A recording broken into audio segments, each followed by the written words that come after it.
Hello and welcome to lesson 3.3, notes on parallel lines, perpendicular lines, and triangles. We're going to be talking about the relationships between parallel and perpendicular lines and whether or not we can find new relationships from different combinations of parallel and perpendicular lines. Our first theorem says that if two lines are parallel to the same line, then the two lines are parallel to each other. So if I was going to make a sketch of this, let's say this is line A.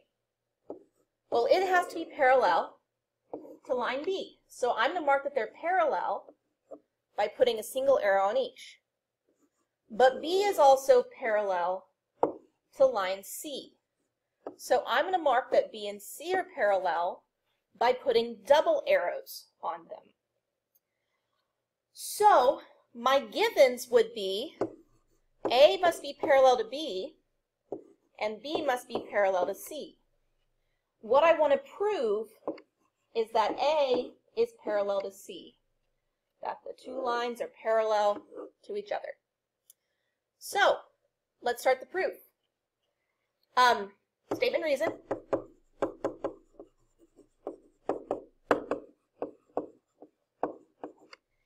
Now, we can't do a whole lot other than write our beginnings or our givens here at the very beginning, which I'm going to do, because you don't know any proofs yet about parallel and perpendicular lines.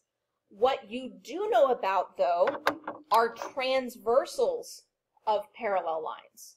So I am actually going to add a transversal line to my diagram. So I just drew in transversal line. I'm going to name him D, in keeping with ABC. Line D.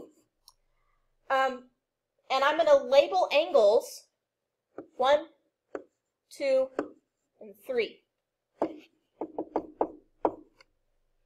with angle 1, angle 2, and angle 3. Now looking at these angles, I've put them in a place where they are corresponding angles. And I like corresponding angles because if lines are parallel, then corresponding angles are congruent. So I could say that angle 1 is congruent to angle 2 by the corresponding angles postulate, and that angle 2 is congruent to angle 3 by the same postulate. Corresponding angles postulate. I can't immediately say 1 is congruent to 3 because of corresponding angles postulate, because we don't know that line A and line C are parallel. But I can say that 1 is congruent to 3 because of the transitive property of congruence. And there's a really nice theorem we learned about. If corresponding angles are congruent, then the lines are parallel. So I can now say that A is parallel to C because of the converse of the corresponding angles postulate. And I am done. I have proved what I wanted to prove. QED, or if you prefer, fill in the box. Next page. Our next theorem is really similar, but has a slightly different bent to each other. If two lines are perpendicular to the same line, then the two lines are parallel to each other. So I need two lines that are perpendicular to the same line.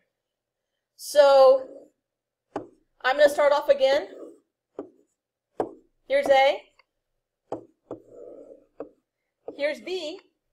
Well, and they're both going to be perpendicular to C. Okay? So my given, A is perpendicular to C, and B is perpendicular to C. And I want to prove that A is parallel to B. That's my goal. Well, I'm going to make my life a little bit easier. by numbering two of my angles, just like I did before. And I'm going to start with my givens. A is perpendicular to C, B is perpendicular to C because that's what they gave me. Then I can say that the measure of angle 1 must be 90 degrees because that's what it means to be perpendicular. If two lines are perpendicular, then they intersect at a 90-degree angle. So measure of angle 2 must also be 90 degrees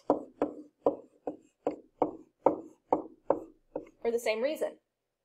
Now I can use the transitive property to say that if 1 is 90 and 2 is 90, then 1 must be equal to 2. So that's the transitive property of equality. And if two things are equal, they are also congruent.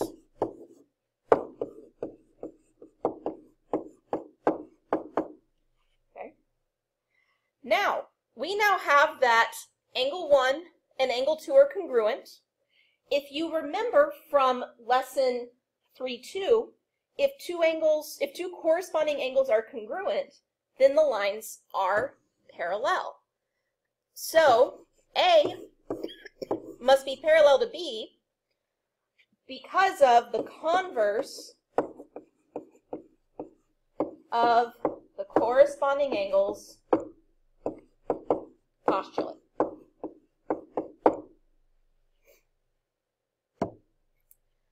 All right, this next proof I want you to try on your own, and I will put the solution at the end of the notes.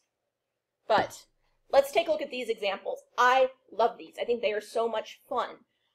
We want you to look at these relationships and to, from these relationships, decide how A relates to E.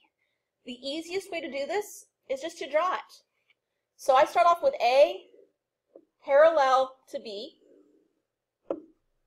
and B is perpendicular to C, and C is parallel to D, and D is perpendicular to E. Now I want to know how A and E relate to each other. Well, A must be parallel to E. Now we're going to do the exact same thing on the next example. I start off, I have A perpendicular to B, and I have B perpendicular to C, and then C perpendicular to D, and then D parallel to E. So looking, A and E, well, this time they're perpendicular. Love those. I think they're lots of fun. Okay. Next we have the parallel postulate. And the parallel postulate you've actually encountered in Algebra 1, but you didn't call it that. If I have any line floating out in space, or and a point, I can only draw one line through that point that will be parallel to the given line. You did this a lot when you were writing equations of lines in Algebra 1.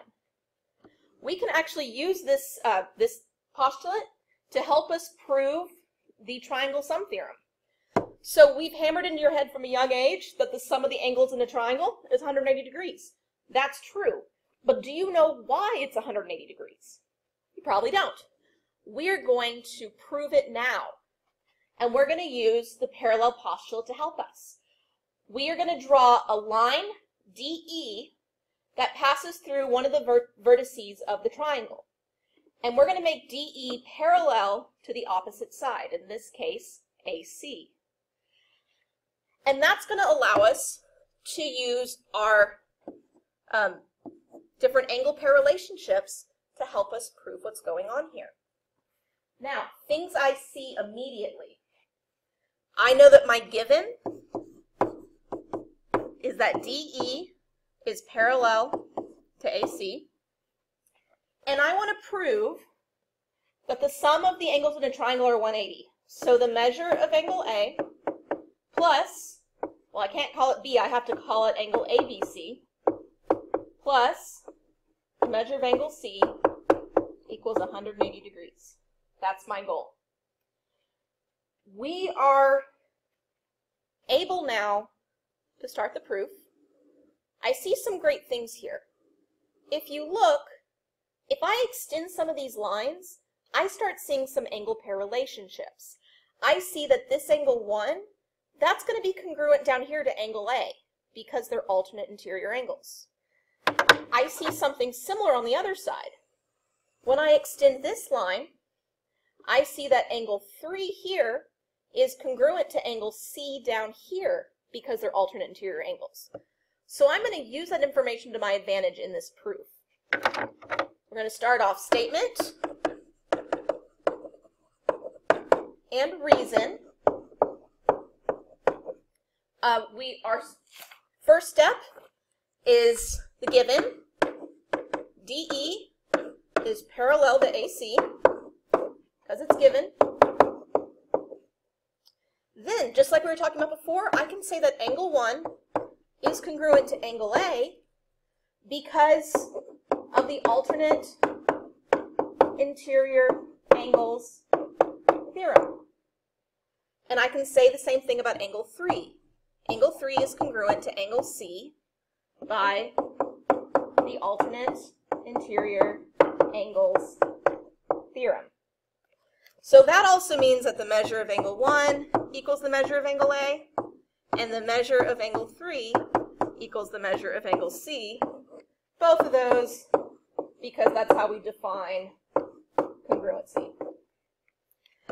Now, looking back up at the picture, I see that I have angles up here that are making a line. But unfortunately, we've never really talked about what to do when we have 3 angles.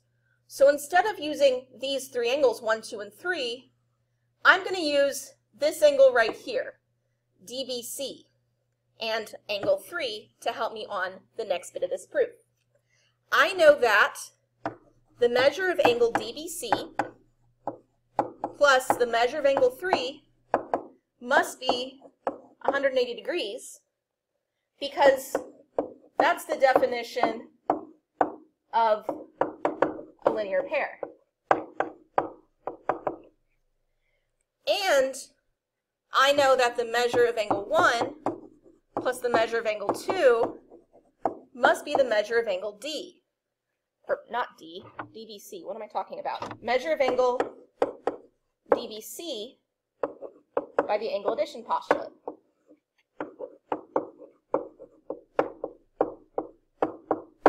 I can now make a really clever substitution, fit angles 1 and 2 into this top equation, plus the measure of angle 2 plus the measure of angle 3 equals 180 degrees by substitution.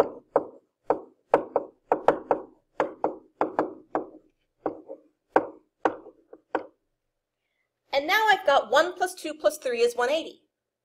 Well, up here, we defined angle 1 to be equal to angle A, so I can make that substitution.